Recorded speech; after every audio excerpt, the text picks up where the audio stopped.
Assalamualaikum warahmatullahi wabarakatuh. Kami dari kelompok H, dari kelas Fisika Material kelas A, akan mempresentasikan mengenai termoelektrik. Bisa di-next? Perkenalkan, nama saya Akil Dava Sanikananta dengan NIM 21060123140175. Di sini saya akan menjelaskan tentang pengertian dan dasar termoelektrik. Termoelektrik adalah teknologi yang mengubah panas menjadi listrik atau sebaliknya dengan memanfaatkan efek termolistrik. Proses ini tidak memerlukan bagian yang bergerak, melainkan hanya perpindahan panas dan aliran listrik dalam bahan tertentu. Nama termoelektrik sendiri berasal dari dua kata, yaitu termo yang berarti panas dan elektrik yang berarti listrik. Prinsip dasar termoelektrik bekerja berdasarkan tiga efek utama. Pertama, efek Seebeck, yaitu tegangan listrik muncul saat dua bahan semikonduktor berbeda disambung dan diberi beda suhu. Ini dimanfaatkan untuk pembangkit listrik. Kedua, efek Peltier, yaitu panas diserap atau dilepas saat arus listrik mengalir di sambungan dua bahan. Ini digunakan untuk alat pendingin. Yang terakhir, efek Thomson, yaitu panas muncul atau diserap ketika arus mengalir di dalam bahan dengan suhu yang berbeda. Jenis semikonduktor type N dan type P dalam termoelektrik digunakan dua jenis semikonduktor utama. Type N menggunakan elektron sebagai pembawa muatan. Ketika dipanaskan, elektron bergerak dari sisi panas ke sisi dingin dan menghasilkan listrik. Sedangkan type P menggunakan hole atau muatan positif. Hole juga bergerak dari panas ke dingin dan menghasilkan listrik seperti type N. Baik, selanjutnya perkenalkan saya Noval Taufik Wibowo dengan 3 digit terakhir NIM 183, yaitu saya akan membacakan tentang pengantar termoelektrik. Nah, material termoelektrik ini adalah bahan yang dapat mengubah energi panas menjadi listrik secara langsung melalui efek Seebeck atau sebaliknya, mengubah listrik menjadi perbedaan suhu melalui efek Peltier. Kinerja material termoelektrik sangat dipengaruhi oleh tiga sifat utama, yaitu koefisien Seebeck, konduktivitas listrik, dan konduktivitas termal. Nah, koefisien Seebeck alfa adalah parameter yang menunjukkan seberapa besar tegangan listrik yang dihasilkan oleh suatu material ketika terdapat perbedaan suhu di antara ujung-ujungnya. Semakin besar nilai alfa, semakin efisien material tersebut dalam mengubah panas menjadi listrik. Nilai alfa dipengaruhi oleh jenis material, struktur elektronik, dan suhu. Material dengan alfa tinggi sangat diinginkan untuk aplikasi termoelektrik dengan rumus S sama dengan V per delta T. Lalu konduktivitas listrik yaitu sigma, ukuran kemampuan material untuk menghantarkan arus listrik. Material dengan sigma tinggi akan meminimalkan kerugian energi akibat pemanasan Joule. Namun peningkatan sigma sering sekali menurunkan koefisien Seebeck sehingga diperlukan keseimbangan yang optimal. Material semikonduktor biasanya memiliki kombinasi alfa dan sigma yang baik untuk aplikasi termoelektrik. Lalu konduktivitas panas yaitu lambda, konduktivitas termal menunjukkan seberapa baik suatu material mengantarkan panas. Untuk aplikasi termoelektrik, lambda yang rendah sangat diinginkan agar perbedaan suhu tetap terjaga di sepanjang material, sehingga efisiensi konversi energi meningkat. Struktur kristal kompleks dan rekayasa nanostruktur dapat menurunkan lambda tanpa mengorbankan konduktivitas listrik. Lalu resistivitas bahan.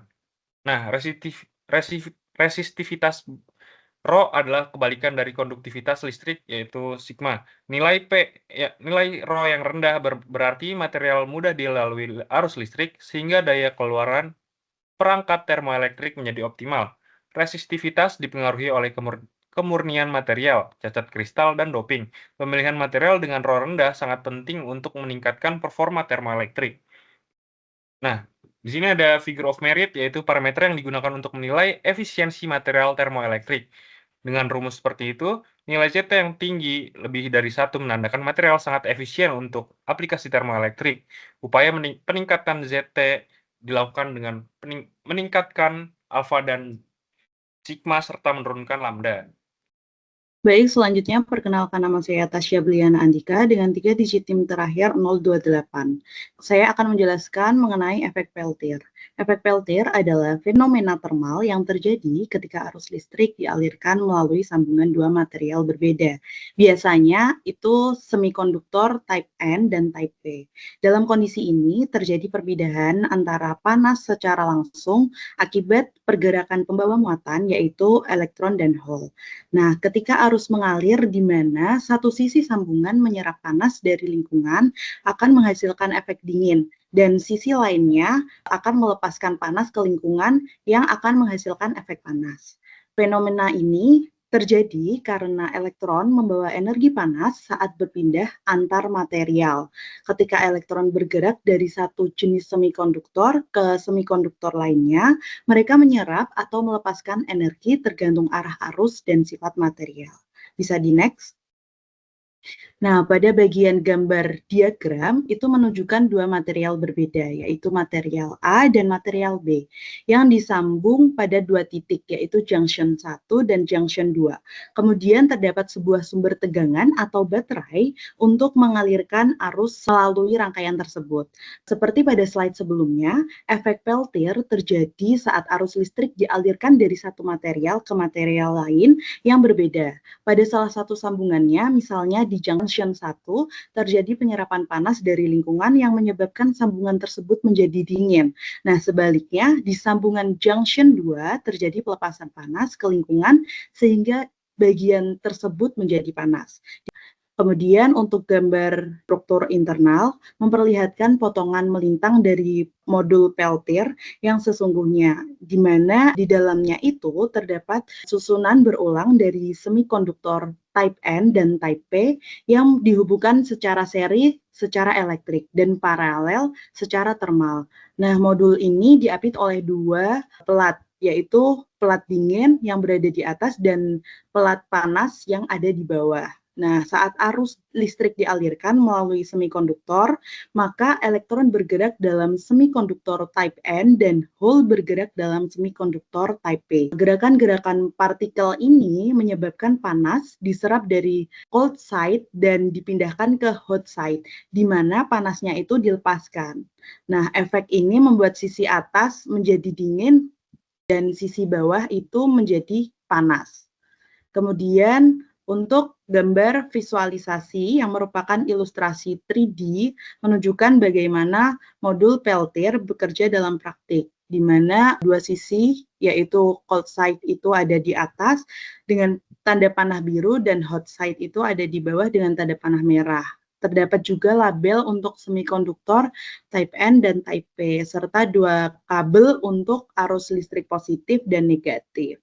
Di mana saat arus listrik mengalir dari sisi positif ke negatif, itu semikonduktor type N dan type P-nya membawa energi panas dari sisi dingin ke sisi panas. Pada cold side itu menyerap panas dari lingkungan dan hot side itu melepaskan panas ke lingkungan. Bisa di next. Baik, sebelumnya perkenalkan nama saya Muhammad Sani El Hakim dengan 3 NIM angka terakhir 102. Di sini saya akan melanjutkan penjelasan terkait efek Seebeck. Nah, untuk efek Seebeck sendiri itu ditemukan oleh Thomas Johann Seebeck, dan di mana fenomena ini terdapat perbedaan suhu atau delta T antara dua material berbeda A dan B, lalu menghasilkan perbedaan tegangan delta V. Nah, untuk prinsip kerja efek Seebeck sendiri itu ada 3. 1, hot junction atau ujung dipanaskan dengan cold junction ujung didinginkan. Yang kedua ada muatan elektron atau lubang berpindah dari ujung panas ke ujung dingin. Dan yang terakhir terbentuk gaya gerak listrik EMF dapat diukur sebagai tegangan. Oke, selanjutnya perkenalkan nama saya Muhammad Azam Babzilhaq dengan 3 digit NIM terakhir 184. Di sini saya akan menerangkan tentang aplikasi termoelektrik. Teknologi termoelektrik memanfaatkan perbedaan suhu untuk menghasilkan listrik atau menciptakan pendinginan. Teknologi ini unggul karena padat, tahan lama, bebas suara, dan tanpa emisi. Penerapannya luas mulai dari industri, alat portable, hingga luar angkasa. Next. Pada industri, termoelektrik berperan penting dalam industri untuk meningkatkan efisiensi energi. Teknologi ini mampu memanfaatkan panas buangan menjadi energi atau yang kita sebut waste heat recovery, mendukung sistem pendinginan presisi, mengatur suhu, proses industri, serta menjaga kestabilan termal pada peralatan telekomunikasi. Semua ini membantu industri menjadi lebih hemat energi dan ramah lingkungan. Boleh di next. Pada alat portable, teknologi termoelektrik memungkinkan alat portable menghasilkan listrik atau melakukan pendinginan tanpa sumber daya eksternal yang besar. Contohnya seperti charger tenaga panas, alat berbasis panas tubuh, dan cooler portable atau pendingin portable. Ini sangat bermanfaat untuk kondisi darurat, luar ruangan, maupun perangkat wearable yang efisien dan mandiri. Boleh di next. Pada luar angkasa, termoelektrik sangat penting dalam eksplorasi luar angkasa karena mampu berfungsi dalam kondisi yang ekstrim. Salah satu aplikasinya adalah RTG atau generator termoelektrik radioisotop yang menyediakan listrik untuk wahana antariksa. Selain itu, teknologi ini juga digunakan untuk mendinginkan instrumen sensitif, memanfaatkan panas buangan dari sistem propulsi, serta mengatur suhu dan lingkungan di habitat luar angkasa agar tetap layak huni.